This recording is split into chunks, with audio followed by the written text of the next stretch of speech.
Assalamualaikum warahmatullahi wabarakatuh. Halo sobat podcast Waalaikumsalam. Opsinis di Magri dimanapun teman-teman berada. Selamat datang dalam acara podcast Opsinis di Magri Wisma. Apa kabar sobat podcast hari ini? Semoga sobat semuanya dalam keadaan sehat ya, tanpa kekurangan suatu apapun. Untuk yang sehat silahkan dijaga kesehatannya, imunitasnya dijaga. Kemudian untuk yang sakit saya doakan semoga cepat pulih dan segera diangkat penyakitnya. Amin ya rabbal alamin. Pada kesempatan ini, Himagri dengan bangga mempersembahkan agenda podcast Obsenis, yang dimana agenda tersebut adalah merupakan salah satu agenda Himagri yang dibuat untuk memberikan suatu bahasan yang menarik seputar agribisnis khususnya untuk pemirsa sobat podcast Obsenis dimanapun teman-teman berada. Sebelumnya, saya perkenalkan diri dulu saya.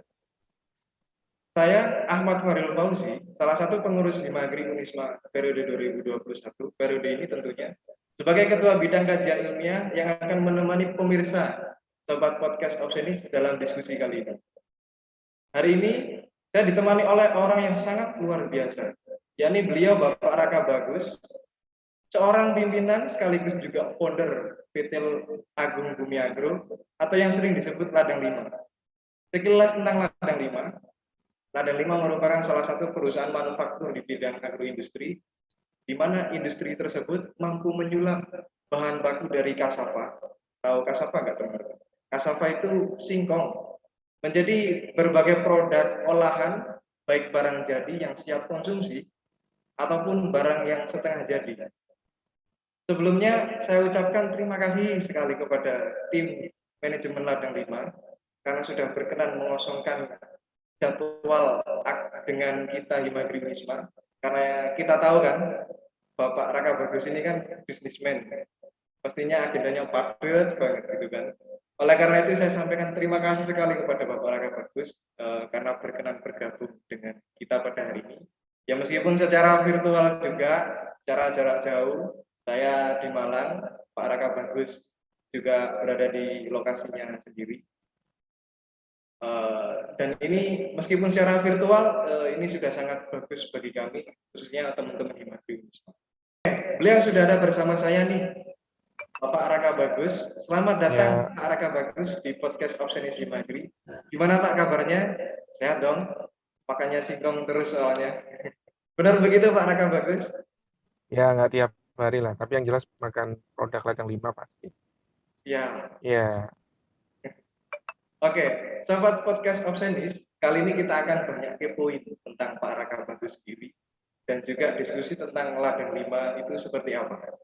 Pak Raka Bagus, boleh saya panggil Pak Bagus saja ya. boleh, boleh. Ya, Santai aja. sedikit cerita nih Pak. Pak, saya ada banyak pertanyaan Pak yang pengen saya diskusikan dengan Bapak. Sebelumnya saya bersama tim juga sudah menghimpun banyak pertanyaan dari teman-teman mahasiswa agribisnis, Ya, khususnya salah satunya adalah ini Pak. Gimana sih awal mula Pak mendirikan bisnis ladang lima ini Pak? Mungkin Pak Raka Bagus bisa menceritakan kronologisnya, gitu Pak. iya, iya.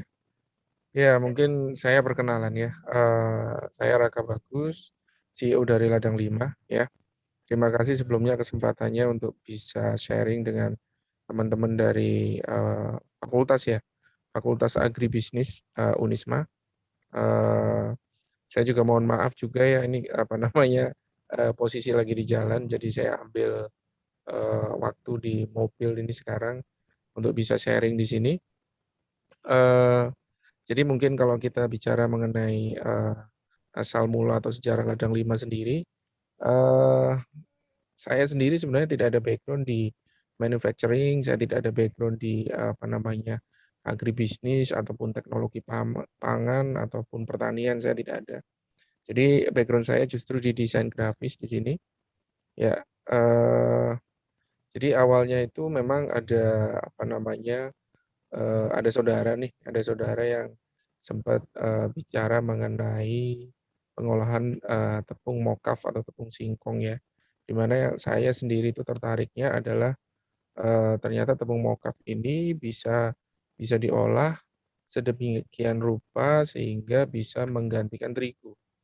Nah, saya tertariknya di sana. Karena saya tahu terigu itu bahan dasarnya, bahan bakunya adalah dari gandum. Dan gandum itu tidak tumbuh di Indonesia. Ya. Dan banyak sekali masyarakat Indonesia yang tidak mengetahui itu gitu loh. Tapi kalau kita bicara apa namanya masyarakat Indonesia misalnya nih disuruh beli tepung, bila tepungnya itu biasanya adalah tepung terigu yang dibeli seperti itu, ya kan? Ya, Ya betul, beli Pak. tepung, tepungnya apa? Tepung terigu seperti itu. Nah tapi banyak yang nggak tahu kalau apa namanya bahan baku tepung terigu itu ternyata impor seperti itu. Nah itu yang jadi awal mula ketertarikan saya. Yang kemudian kita lakukan proses apa namanya trial and error ya. Kita awal itu mulai juga start dari garasi pada saat itu. Kita mulai trial sendiri sampai akhirnya sebelumnya saya masih apa namanya fokus di agensi yang saya bangun. Karena kan saya jurusan di desain, saya masih fokus di agensi yang saya bangun. Kemudian setelah 1 tahun Ladang 5 berdiri, akhirnya saya benar-benar fokus di Ladang 5 seperti itu. Nah, awalnya mengedukasi masyarakat mengenai produk tepung singkong karena kita awalnya adalah membuat tepung ya. Itu susah setengah mati ya. Jadi banyak masyarakat yang tidak tahu ini tepung apa, seperti itu. Jadi mereka itu selalu membandingkan nih apa namanya pada saat kita mengedukasi itu mereka tanya ini tepung apa? Tepung tapioka bukan, tepung terigu juga bukan, tepung gaplek juga bukan. Jadi agak susah juga kita mengedukasi masyarakatnya pada saat itu. Tapi apa namanya pelan-pelan itu bisa kita edukasi dengan cara membuat produk turunan di sini, gitu loh. Ya, jadi produk turunan itu justru jauh lebih gampang penetrasi ke marketnya. Kenapa? Karena produk turunan itu langsung tinggal dikonsumsi. Kalau tepung itu kan masih harus diolah dan lain sebagainya ya. Mungkin masyarakat agak susah di sana. Tapi pada saat apa namanya tepung singkong itu kita rubah menjadi cookies, pasta ataupun apa namanya noodle seperti itu, tepung premix itu jauh lebih gampang. Seperti itu sih. Ya. Jadi sampai sampai sekarang Ladang 5 sendiri ada sekitar 23 jenis produk ya. Eh, Iya, Pak, ya. tersebar Banyak, Pak, ya. iya. Kenapa? Banyak berarti, Pak. Ada 23 Iya, produk turunan. 23 jenis produk ya itu apa namanya tapi sebenarnya kategorinya tuh ada 4 saja sebenarnya. Tepung ya, kemudian itu ada pasta dan kemudian ada apa namanya cookies ya, Juga. pasta, noodle, cookies dan tepung ya Bumi. itu. Iya, seperti itu. Tapi variannya yang macam-macam sehingga sehingga bisa dibilang ada 23 jenis produk seperti itu. Ya, jadi ya memang pada saat kita mulai di 2013 itu healthy concern-nya kan masih belum belum ini ya apa masyarakat Indonesia itu mengenai produk-produk sehat itu kan masih belum belum mengenal lah. Banyak tertarik. Nah, itu lebih banyak di Jakarta pada saat itu. Nah, sehingga kita juga agak kesulitan untuk apa namanya mengedukasi marketnya. Tapi pelan-pelan mulai dari 2016 sampai sekarang apa namanya healthy concern-nya udah mulai meningkat. Apalagi kemarin pada saat pandemi Betul. orang banyak sekali mengkonsumsi atau mencari produk-produk sehat untuk bisa ningkatin imun dan lain sebagainya. Nah, produk kita cukup terangkat pada saat itu gitu loh. Seperti itu. Ya, Iya. Ini menarik sekali, Bapak. ya, Khususnya ini sih, saya tertarik dengan konsep Bapak yang di ya, mana produk dari ladang 5, tepung mm, singkongnya itu bisa ya, menggantikan apa namanya tepung terigu, di mana ya, ini kan tepung terigu kita tidak produksi sendiri di Indonesia, tapi iya, kita justru malah impor dari luar iya, Indonesia. Kemudian juga iya, di sini eh, posisi ladang 5 atau produk ladang 5 ini bisa sampai substitut gitu, Pak, ya. mm. Nah, Jadi, ini uh, menariknya oke, dari saya gini, Pak. Proses dari Bapak ini kok bisa menemukan apa namanya posisi produk tepung dari ladang 5 tepung singkongnya itu bisa sampai menemukan posisi tersebut itu seperti apa prosesnya? Ya, jadi gini ya, pada saat kita membuat sebuah bisnis, ya, atau kita membuat sebuah produk atau menjalankan sebuah bisnis itu, kita harus punya fokus yang jelas ya, fokus yang jelas dan apa namanya positioning kita itu harus jelas ya. Kalau tadi sempat dibicarakan, posisinya itu bisa mendapatkan positioning itu dari mana? Karena dari awal itu saya tertarik dengan produk sehat itu karena yang jelas produk itu pasti akan punya benefit ya kepada konsumen dan masyarakat.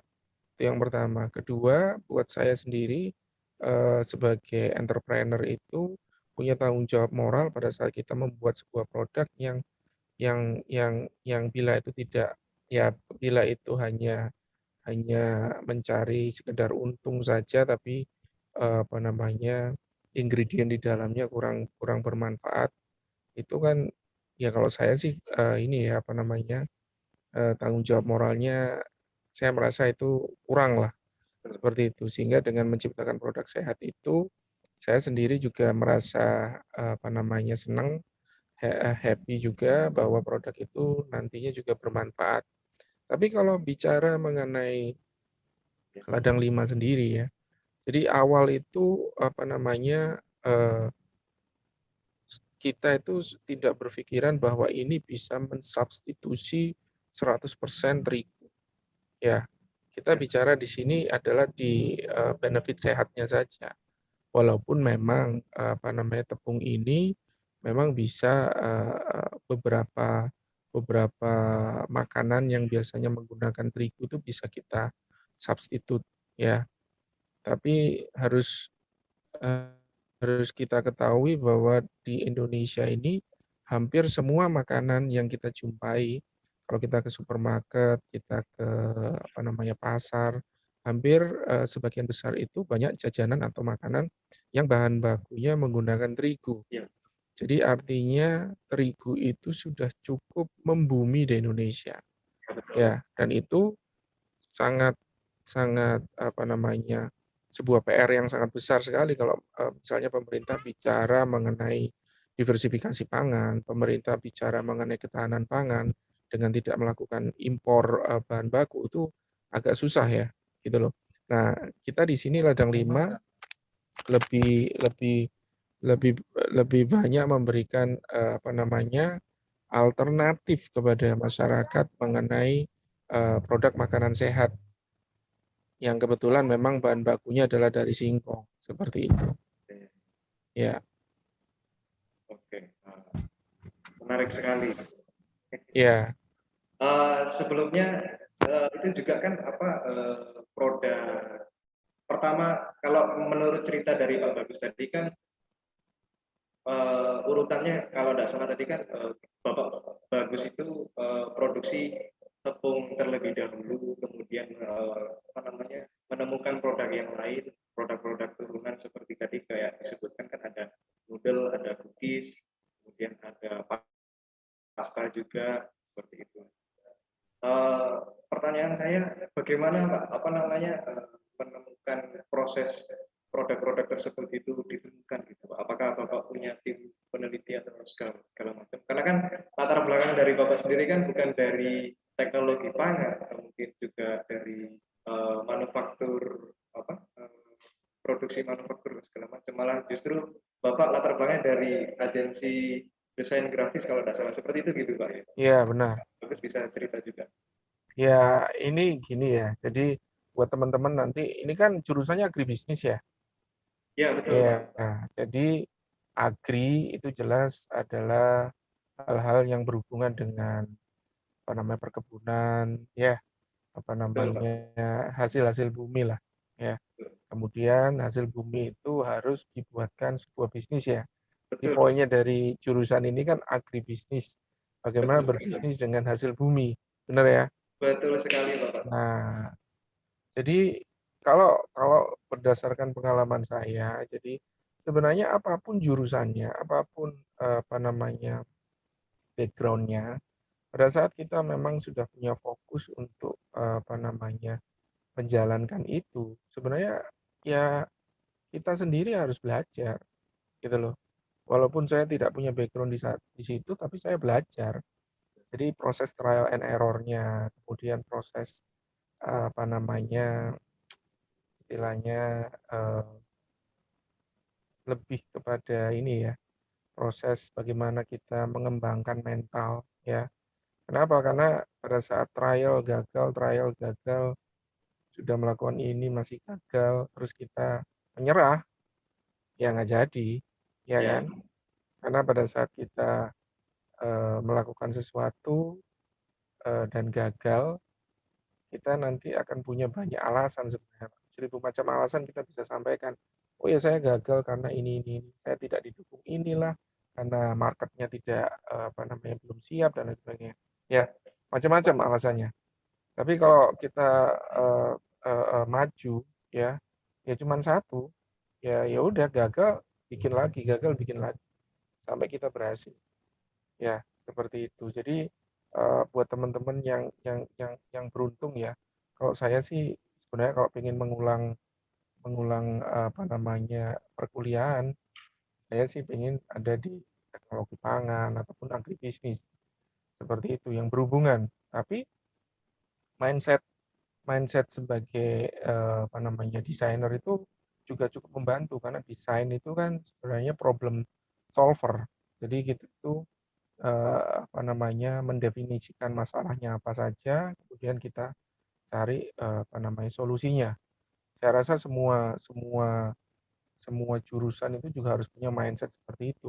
Nah itu kebetulan karena saya terbiasa di situ ya apa namanya sebagai desainer yang istilahnya banyak mencari mendapatkan challenge di project-project yang saya harus cari solusi dan lain sebagainya itu cukup membantu pada saat membuat membuat bisnis ini gitu loh ya itu sih.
tadi sempat membahas tentang apa itu produk ladang 5. Pak, Ya, ini juga ada pertanyaan juga Pak terkait dengan segmentasi pasar. Menurut ya, Bapak Raka Bagus, mungkin bagaimana proses menemukan target segmentasi market produk Bapak? Apakah produk Bapak ini menjanjikan segala macamnya? Terus kemudian bagaimana prosesnya itu Pak?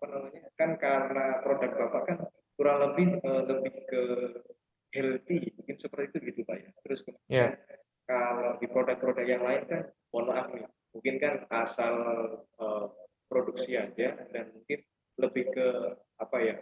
Menurut saya itu tidak memperhatikan healthy-nya. Sedangkan kalau ya, Bapak kan lebih sangat unggul sekali dan edukasinya banyak sekali terkait dengan healthy-nya. Mungkin Pak Bagus bisa cerita juga ya. untuk Healthy, produk healthy atau benefit healthy dari sebuah produk itu akhirnya menjadi sebuah diferensiasi ya.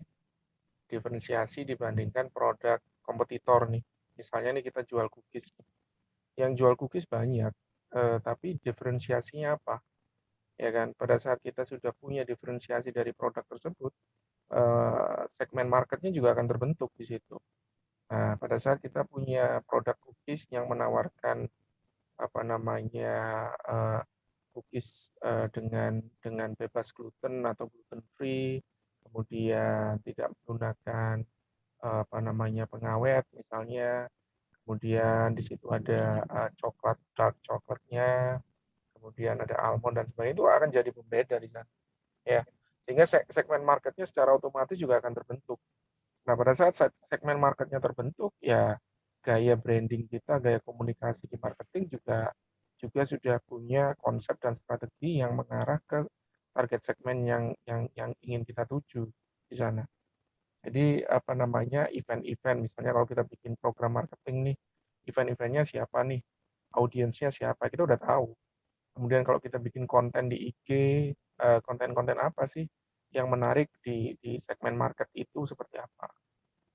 Jadi secara otomatis pada saat kita udah menentukan diferensiasi produk atau benefit produk yang berbeda dengan kompetitor, itu udah secara otomatis segmen marketnya tadi seperti saya sampaikan udah langsung terbentuk ya. Jadi baru kita bisa susun strategi marketingnya seperti apa. Seperti itu. Nah, itu menarik Pak.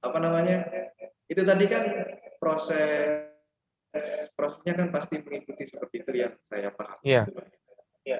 Tapi bagaimana cara Bapak menghubungkan saluran Kenapa? produk Bapak kepada mereka gitu. Kenapa? Kenapa? Jadi bagaimana nih cara Bapak itu menghubungkan dengan segmentasi Bapak tadi dengan produk Hmm. Bapak? Apakah mungkin Bapak ada mendatangi calon customer itu tadi langsung ke mereka atau bagaimana? Cara menemukannya Iya. juga. Ya. Jadi ini sebenarnya di era sekarang ini ya, kita membuat sebuah bisnis itu jauh lebih mudah dibandingkan zaman dulu. Kalau zaman dulu belum ada internet, belum ada IG, Facebook dan lain sebagainya, kita mengkomunikasikan produk itu jauh lebih sulit. Kita harus door to door, kita harus bikin event offline, kita harus beriklan di TV, pasang billboard dan semuanya itu nggak ada yang murah. Ya. Ya, Nah, betul. kalau bertanya bagaimana kita menghubungkan dengan target segmen kita, ya jauh lebih mudah sebenarnya. Jadi ya kita kita apa namanya marketing kita itu pada saat kita punya produk turunan itu kita udah melakukan apa namanya digital marketing di IG, di Instagram seperti itu. Jadi di Instagram itu kan secara algoritmanya udah kita udah bisa tentukan nih kita mau apa namanya audiensnya siapa, follower kita seperti apa. Jadi kan udah bisa kita tentukan sehingga secara secara tidak langsung yang follow-follow kita udah pasti punya ketertarikan terhadap produk-produk sehat. Seperti itu. Tinggal bagaimana konten-konten yang kita bikin itu membuat mereka untuk tetap follow kita. Satu, yang kedua apa namanya yang belum follow semakin semakin apa namanya yang belum follow akhirnya follow kita dan nggak cuman follow tapi akhirnya juga beli produk kita Ya. Nanti setelah beli produk kita, gimana caranya mereka juga akhirnya merekomendasikan kepada teman-teman mereka, saudara mereka seperti itu. Berarti ini lebih banyak ke, kalau IG kan mungkin ke milenial gitu Pak, atau bagaimana? Maksud saya gini, customer dari Bapak ini mayoritas dari mungkin kalangan tua atau kalangan muda, atau mungkinkah ibu-ibu rumah tangga itu seperti apa gitu Pak? Karena kan kalau ibu-ibu rumah tangga kan bertanggung jawab atas makanan dari keluarganya gitu Pak, kan seperti itu. Kalau misalnya ibu-ibu ini tidak apa ya, tidak peduli dengan makanannya, berarti kan mereka juga kurang peduli juga dengan keluarganya, kurang lebih seperti itu. Kalau dari apa namanya segmennya Pak Raka Bagus Ladang Lima ini lebih banyak apa gitu? Kebanyakan ke ibu-ibu ya, karena ibu-ibu itu memang sebagai decision maker di apa namanya dalam melakukan belanja ya. Dan trennya itu adalah banyak ibu-ibu muda ataupun ibu-ibu yang sudah cukup senior berusaha untuk apa namanya kembali ke dapur, dalam artian mereka mereka ingin menyajikan makanan-makanan yang lebih sehat untuk keluarganya. Kalau kalau kalau kita lihat sekarang ya, jadi banyak sekali ibu-ibu yang belajar untuk memasak, mencari tahu mengenai resep-resep sehat atau produk-produk apa yang punya nutrisi dan lebih sehat, itu mereka mulai mencari tahu seperti itu. Dan mereka udah apa ya, teredukasi untuk melihat ingredient di dalam setiap produk seperti itu. Ya. Berarti sudah terkotak-kotak, sudah terpetakan, Iya, Pak ya? iya, iya. Dan trennya itu naik terus loh. Jadi artinya sebenarnya produk sehat itu nantinya akan jadi produk yang common atau umum gitu ya. Semua produk harus sehat seperti itu. Menarik sekali. Iya, iya. Apalagi di tengah pandemi ini Pak ya, trennya pasti naik terus itu kan. Iya, iya, iya. Iya, iya. Oke, tadi ini Pak, apa namanya, sempat disinggung terkait dengan apa, gluten free gitu Pak. Kayaknya sepertinya dari teman-teman mahasiswa atau mungkin khalayak umum juga eh, kurang tahu nih apa itu gluten free. Mungkin sekalian barangkali Pak Bagus ini juga bisa mengedukasikan apa sih gluten free itu, dan apa bedanya dengan produk-produk yang lain yang juga tidak gluten free. Mungkin seperti itu gitu. Ya, jadi gluten free itu memang salah satu benefit kita yang cukup kita apa namanya gaung-gaungkan ya. Jadi itu salah satu diferensiasi kita dibandingkan produk yang lain. Jadi gluten sendiri itu adalah senyawa protein yang ada di gandum. Jadi semua gandum-ganduman itu mengandung senyawa protein yang namanya gluten. Nah, gluten itu sendiri sebenarnya bersifat apa namanya kenyal atau sebagai perekat ya. Jadi apa namanya pada saat dicerna sama usus itu sebenarnya dia tidak dicerna secara sempurna. Maka itu banyak orang-orang yang punya alergi terhadap gluten itu apa namanya tidak bisa mencerna gluten secara sempurna dan memang prosesnya agak lama ya. Nah, ada juga beberapa orang yang memang punya jenis-jenis penyakit tertentu, misalnya seperti kanker ataupun diabetes, seperti itu tidak diperbolehkan untuk disarankan ya, disarankan tidak banyak mengkonsumsi makanan-makanan yang mengandung gluten Gluten seperti itu. Iya, ya. Nah, di Indonesia sendiri ini mayoritas hasil buminya itu udah secara natural udah bebas gluten atau gluten free. Makanya sebenarnya ya jauh lebih sehat sebenarnya dan potensinya jauh lebih besar seperti itu. Berarti ada pengaruh dari luar juga Pak ya, terkait dengan apa namanya, masuknya komoditas selain komoditas lokal, Oh di itu mana mereka itu gimana iya, Pak? itu sejarahnya panjang. Ya, Ya, kalau mau dirunut bisa bisa apa namanya ada sejarahnya di sana. Kenapa kok gandum atau terigu bisa masuk di Indonesia seperti itu. Dan asal tahu juga ya bahwa di Indonesia itu banyak sekali pabrik pengolahan gandum di sebuah negara yang bahan baku gandumnya impor, bahan baku terigunya impor. Dan apa namanya kita sendiri kalau mau cari tahu ya bahwa kita itu adalah negara pengimpor gandum 5 besar kalau nggak salah, 5 besar di dunia. Tapi ironisnya kita sendiri itu adalah penghasil singkong nomor 3 di dunia, gitu loh, ya kan? Jadi ya apa namanya, ya ini kan tergantung dari kebijakan dari pemerintah seperti apa, keberpihakannya seperti apa. Tapi ya kita sebagai entrepreneur nggak mikirin kayak begitulah. Kita sebagai entrepreneur itu apa namanya, dengan kondisi yang kita punya sekarang, bagaimana caranya untuk kita bisa apa namanya memberikan impact atau benefit dari produk kita seperti itu. Ya. Oke, sangat mulia sekali ya tujuan apa namanya berdirinya Ladang 5 ini, di mana sangat apa namanya memperhatikan konsumennya untuk benar-benar sehat, mengkonsumsi makanan-makanan yang sehat, termasuk salah satunya dengan gluten free. Nah itu tadi dijelaskan terkait dengan gluten free ya teman-teman. Jadi teman-teman apa namanya yang belum tahu gluten free ini bisa mengetahuinya melalui ahlinya langsung ini yang sudah lama memberikan produk yang ini kandungannya itu sudah gluten free, kurang lebih seperti itu. Bahkan di Indonesia sendiri sudah banyak sekali apa namanya menurut saya itu produk-produk lokal yang itu seharusnya mereka ini mengkonsumsinya, bukan apa namanya menggunakan produk yang dari luar seperti itu.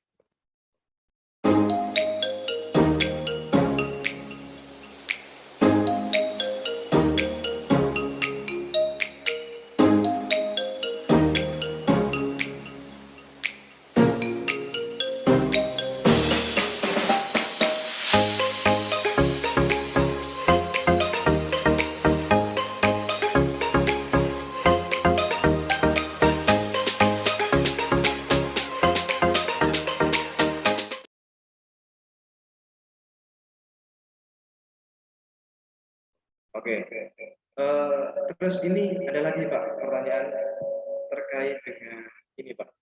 Kan Bapak produksi sendiri nih untuk apa namanya produk turunan dari tepung singkong atau mungkin tepung singkongnya sendiri. Ada pertanyaan dari teman-teman mahasiswa atau mungkin juga keluarga kita agribisnis Unisma. Apakah terdapat pola kemitraan dengan para petani singkong yang Bapak punya? Itu, Pak. Ya, kemitraan dengan petani singkong itu sebenarnya dari awal pada saat kita berdiri itu udah pelan-pelan kita ini kan ya, apa namanya, kita jajaki. Walaupun banyak sekali kegagalan-kegagalan yang terjadi. Artinya itu apa namanya, waktu awal-awal itu kita sempat kerjasama dengan petani dari Mojokerto dan Lumajang. Dan memang gampang-gampang sulit ya membina petani itu ya. Betul. Pada saat kita sudah support bibitnya, pupuk dan lain sebagainya, ternyata tidak semuanya mengerjakan dengan baik gitu loh. Ada yang ada yang lahannya dirawat, ada yang tidak seperti itu. Jadi akhirnya lebih banyak gagalnya gitu loh. Ya itu adalah gambaran petani di Indonesia gitu loh. Ya. Jadi apa namanya komitmennya itu kurang bisa dipegang. Nah, sekarang kita punya kemitraan juga, kita punya kemitraan baru juga. Dan kebetulan saya ketemu dengan kelompok tani yang cukup ini ya apa namanya cukup bisa dipegang komitmennya ya walaupun ya konsistensinya perlu diuji lagi ya. Tapi yang jelas yang saya perhatikan dari proses tanam dan lain sebagainya udah dikerjakan dengan baik sama mereka. Karena harapan kita itu adalah kita membeli langsung dari petani ya. Dan melalui program CSR kita itu apa namanya kelompok tani ini kita kasih bibit dan juga pembiayaan untuk awal tanam seperti itu dan kita pastikan bahwa panennya mereka pasti kita akan beli. Itu yang paling penting kan. Sebenarnya petani itu butuh kepastian, pasti dibeli nggak? Ya kan? Iya, Tapi ada juga udah pasti kita beli, ternyata dia jual ke tempat lain, ke orang lain. Hanya gara-gara selisih harga yang kecil seperti itu. Iya, itu ya itulah di Indonesia seperti itu. Challenge-nya kita di situ. Ya, di SDM lah. Ya. keren sekali Pak. Berarti ada unsur pemberdayaan juga Pak. Berarti dari Iya, harus, kepada harus. petani. Ya, karena kita harus mengamankan supply. Ya, Dan kita bukan perusahaan yang mau investasi di lahan sampai ratusan ataupun ribuan hektar, misalnya seperti perusahaan-perusahaan besar seperti itu ya, kita nggak bisa. Yang pertama apa namanya, kita tidak punya kecukupan modal seperti mereka. Yang kedua, kita juga tidak ingin semua kita ambil dari hulu sampai hilir, kita ambil semua. Kalau seperti itu akhirnya ya ya apa istilahnya, eh, bisnis itu kita pegang sendiri semua dan tidak ada pemerataan gitu loh, oh, seperti itu saya ya paham. kan. Ya, oke. Berarti kurang lebih pertama yang saya tangkap sampai saat ini itu pertama Bapak dari ladang 5 itu memperhatikan sekali apa namanya manfaat yang akan diterima oleh konsumen itu yang pertama. Kemudian yang Ya, kedua itu juga melakukan proses yang sedemikian rupa, ya istilahnya memberikan produk yang terbaik untuk konsumen. Kemudian di ya, sisi bahan baku juga, Bapak juga memperhatikan petani juga, maksudnya eh, di luar sana yang saya tahu, Pak, mohon maaf, entrepreneur itu bukan hanya apa namanya hanya memperhatikan keuntungan profitnya dia saja, tapi ya, dari ladang 5 saya juga belajar kita juga berbagi juga, maksudnya keuntungan itu bukan hanya untuk kita, tapi untuk konsumen juga, untuk ya, para petani juga. Seperti itu gitu Pak. ya. Jadi gini ya Mas Ahmad ya, kita bisnis itu ya yang tadi disampaikan banyak entrepreneur ya yang berpikir profit dan lain sebagainya. Bisnis itu harus profit. Ya, Kalau bisnis tidak profit itu bukan bisnis. Kenapa kita butuh profit? Karena profit itu yang akan mendanai dan membiayai kita untuk bisa jauh lebih besar. Nah, poinnya adalah kalau kita besar, visinya seperti apa? Kalau visi kita itu bagus, visi kita itu apa namanya punya impact, itu jauh lebih baik ya. Kenapa? Karena ya balik lagi, saya kan setiap setiap entrepreneur punya punya visi secara pribadi beda-beda ya. Mungkin ada entrepreneur ya udah, aku bikin bisnis eh, goalnya adalah untung sebanyak-banyaknya. Ya nggak ada yang salah dengan itu, gitu loh. Itu tinggal tinggal masalah pilihan aja, ya kan. Nah, ada juga yang penting apa namanya yang dijalankan kan apa namanya sesuai dengan aturan dan halal misalnya seperti itu. Ya, ada juga yang bisnis ya ya udah sekedar bisnis saja, tidak punya visi yang besar, ya sudah bisnis jalanin aja seperti itu gitu loh. Ada yang seperti itu. Nah, kebetulan kita sendiri karena apa namanya visi ketahanan pangan ini kan cukup penting juga ya. Selain kita berbisnis, kita juga masuk bisa ke daerah. memberikan impact ya, bisa memberikan impact yang lebih luas. Why not gitu loh. Jadi kita bisnis itu tenang gitu loh. Kalau buat saya pribadi ya bukan hanya sekedar bikin produk sehat. Kenapa? Karena saya bikin produk saya ini ya saya kasih ke anak saya makan-makan aja gitu loh. Karena saya tahu isinya apa dan saya tahu aman untuk mereka seperti itu. Daripada saya punya bisnis bikin makanan yang saya sendiri jangan makan banyak-banyak dong nanti batuk misalnya seperti itu. Ya kan? Alangkah lebih baiknya kalau kita kita menciptakan produk yang kita sendiri juga mau konsumsi. Gitu loh. Seperti itu. Itu Ya. mungkin lebih ke kayak tadi Pak pertanyaan saya di awal. Berarti Bapak Raka Bagus ini sehat karena makan singkong. Mungkin seperti itu gitu Pak. Ya. Ya, ya sehat itu relatif lah Mas. Ya, tapi Ya. yang penting kita itu apa namanya inilah ya kita kita juga hidup cuma sekali kan. Kalau kita bisa memberikan memberikan impact apa namanya kepada yang lain kan jauh lebih baik lah, jauh lebih berguna lah seperti itu. Oke, terima kasih Ya, Pak. Banyak hal yang kita pelajari dari Pak Raka Bagus. ya, Terus ada lagi ini Pak. ya, silakan. Sampai saat ini Pak, produk ladang 5 tadi kan ada 4 yang Bapak sebutkan. Hmm, Nanti ada hmm, teman sendiri sebagai hmm. bahan baku dari produk turunannya. Ya, Kemudian ada pasta, ada ya, noodles, kemudian ada ya, biskuit seperti itu gitu Pak. ya. Itu sampai saat. Mungkin Hmm, ke depan Pak ada rencana apa namanya dalam mungkin 10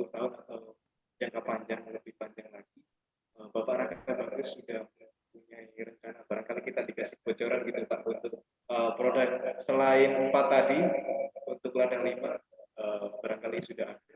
Mungkin Pak Bagus bisa Banyak. Tahun ini kita punya produk misalnya yang akan kita launching di tahun ini dalam 2 bulan ke depan lah, itu tepung premix untuk ini ya, bikin bakwan ya. Di Jawa Timur itu ngomongnya OT-OT lah. Ya. Ya, terus tepung premix untuk goreng pisang ya, untuk pisang goreng seperti itu. Terus kemudian ada noodle yang ingin kita bikin. Jadi kita ini sekarang noodle yang kita bikin itu kita masih melakukan maklun. Artinya kita produksi masih kita subkan ke tempat lain. Nah, kita ingin produksi sendiri sehingga kita bisa jaga kualitas dan ingredientnya seperti itu. Dan ekspor juga sudah kita rintis sejak 2 tahun yang lalu. Tahun ini cukup banyak ekspornya. Jadi kita itu rutin kirim ke US sama ke Filipina ya, ekspornya di situ. Dan yang mereka suka itu ada kalau di US itu ada di tepung sama di pasta ya. Sedangkan Filipina itu cukup macam-macam produknya yang diambil mulai dari cookies dan pasta dan noodle juga diambil. Seperti itu. Tadi disinggung Pak terkait dengan ekspor Pak. Ini Ya, sangat menarik ya. sekali Pak. Saya dengar cerita seringkali petani di Indonesia itu ketika sudah panen raya kan produk banyak nih, harga dan Ya, jadi ya, suatu kondisi petani di Indonesia itu saat panen raya kan karena banyak barang harganya jatuh, itu yang pertama. ya. Kita kebingungan ini untuk memasarkan produk ini ke mana saja kayak gitu. Ya. Nah, tadi sempat disinggung oleh Pak Raka Bagus itu untuk ekspor. Nah, pertanyaannya bagaimana proses Pak Raka Bagus ini bisa ekspor ke tadi ke US, ke Singapura, ke Filipina segala macam? Ya. Mungkin bisa diceritain dulu. Saya jawab dulu mengenai panen raya ya. Jadi ini peluang buat para mahasiswa agribisnis. Ya, ya, Ya, Pak. peluang sekali. Nah, yang kita tahu adalah hasil bumi itu ya mau sayur-sayuran lah, mau umbi-umbian ataupun buah-buahan itu kan tidak bisa tahan lama ya. Betul. Pada saat misalnya nih panen raya buah naga nih. Betul. Nah, buah naga panen rayanya itu semua petani panen. Ya, Iya, bayangkan. betul. Kalau Betul. misalnya ada 1.000 petani punya lahan masing-masing 1 hektar, berarti ada 1.000 hektar lahan itu panen di saat bersamaan. Betul sekali, Pak. Ya, Sering industri mana yang bisa menyerap sebanyak itu? Satu. Kedua, market mana? Maksudnya market kalau kepada end user langsung tiba-tiba dihujani sama buah naga. Ya, Iya, betul, Pak. dari 1.000 hektar lahan itu.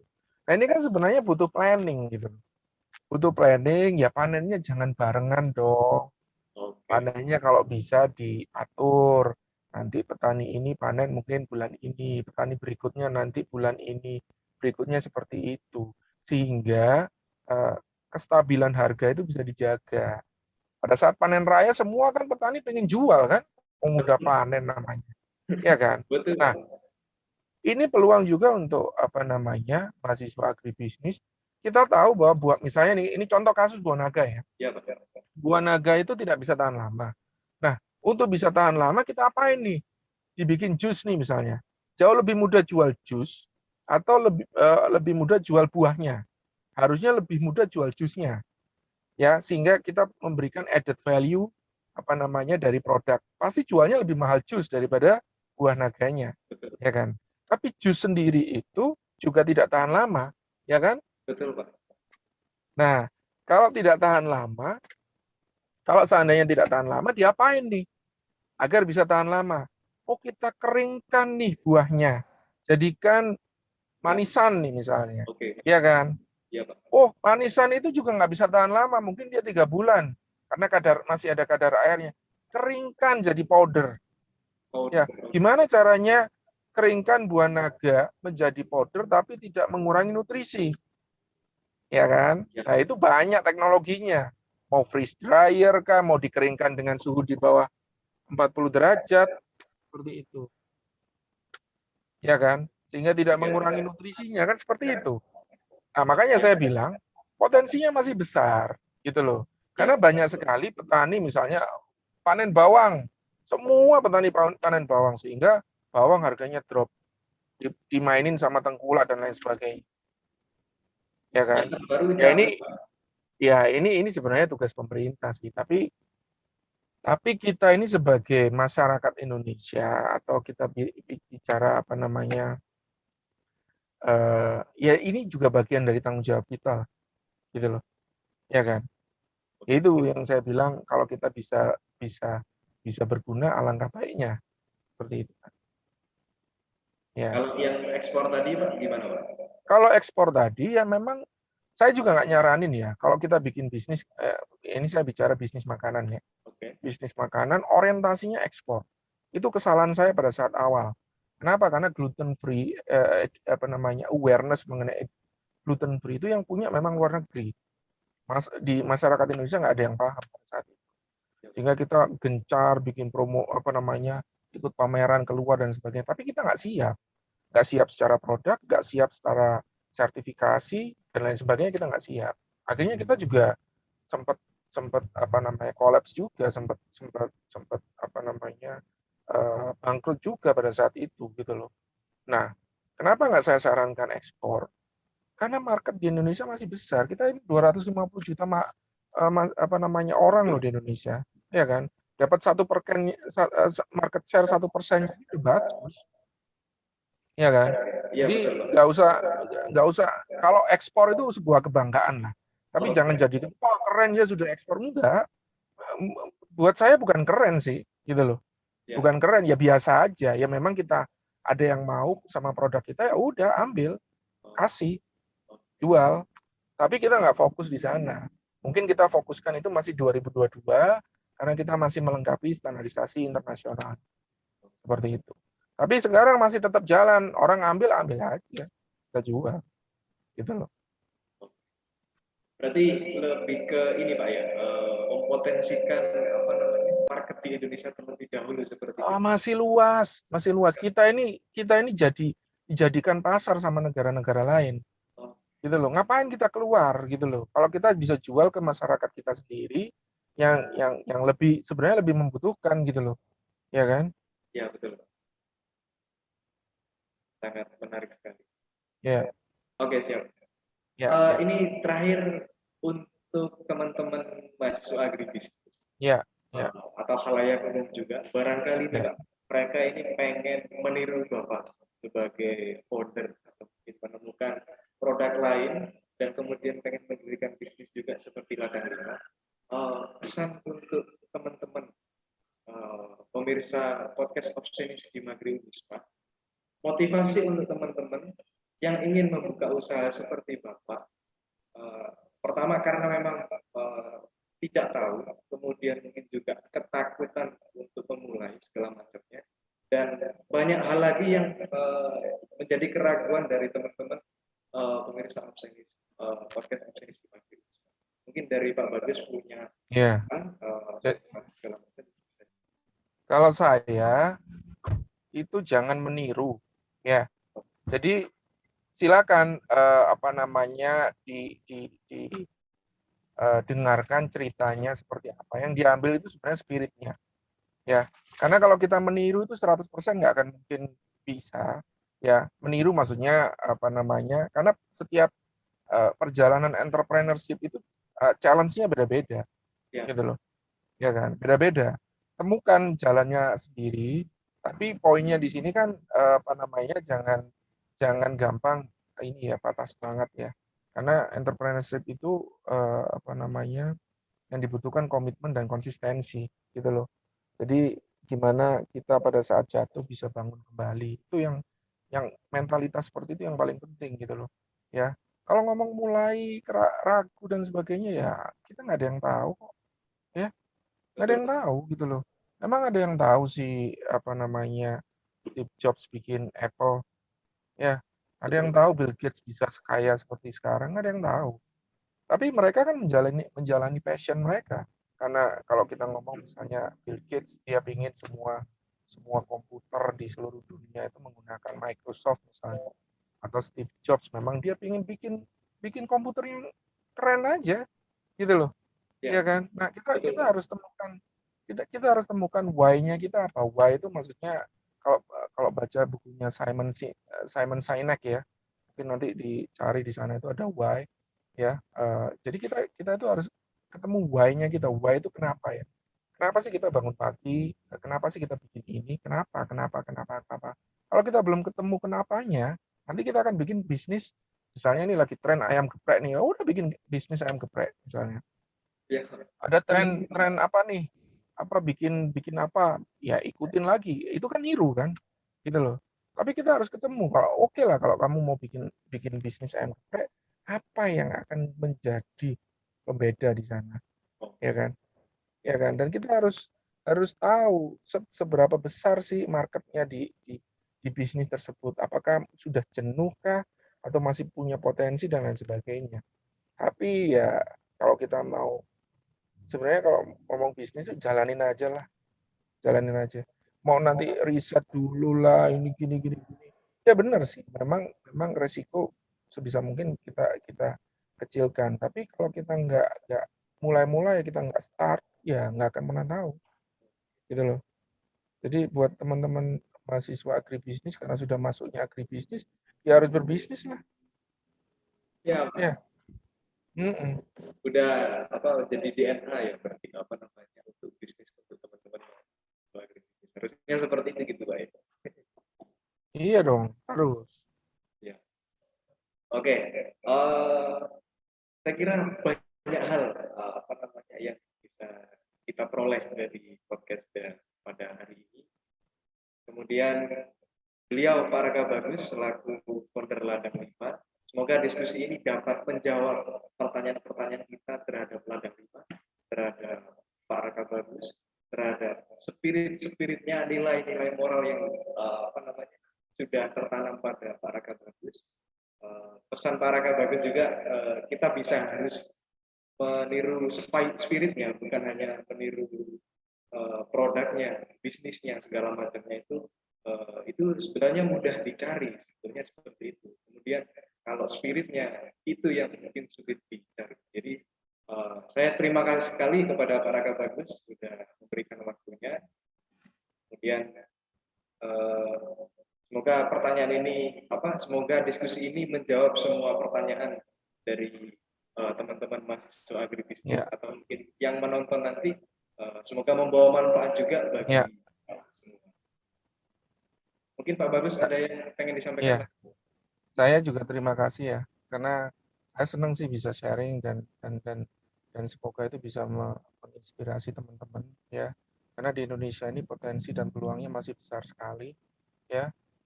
Jangan jangan kita punya potensi hasil bumi yang sebesar itu, hasil apa namanya tanaman dan lain sebagainya, itu nggak kita manfaatkan sendiri seperti itu ya. Dan tugas dari teman-teman untuk bisa apa namanya memaksimalkan itu. Ya, Oke, terima kasih, terima kasih. oke, siap. Terima kasih sekali lagi saya sampaikan kepada Pak Bagus. Oke, saya kira banyak hal yang kita peroleh dari Pak Raka Bagus. Terus selanjutnya, oh iya, jangan lupa untuk beli produk Ladang 5, jangan lupa support dan follow terus akun-akun sosmed Himagri Unisma, untuk IG-nya Himagri, untuk IG yakni @himagri_unisma, dan YouTube-nya adalah Himagri Unisma official, dan untuk Ladang 5 yakni IG-nya adalah @ladang5.id dan YouTube-nya adalah Ladang 5 ID, atau teman-teman bisa lihat di kolom deskripsi. Sebenarnya saya kira cukup dari saya sebagai pembawa podcast Obsenis Himagri Unisma. Apabila banyak tutur kata yang kurang berkenan dari saya, mohon maaf. Terima kasih dan wassalamualaikum warahmatullahi wabarakatuh. Waalaikumsalam. Selamat berjumpa pada podcast selanjutnya. Terima kasih. Terima kasih. Oke.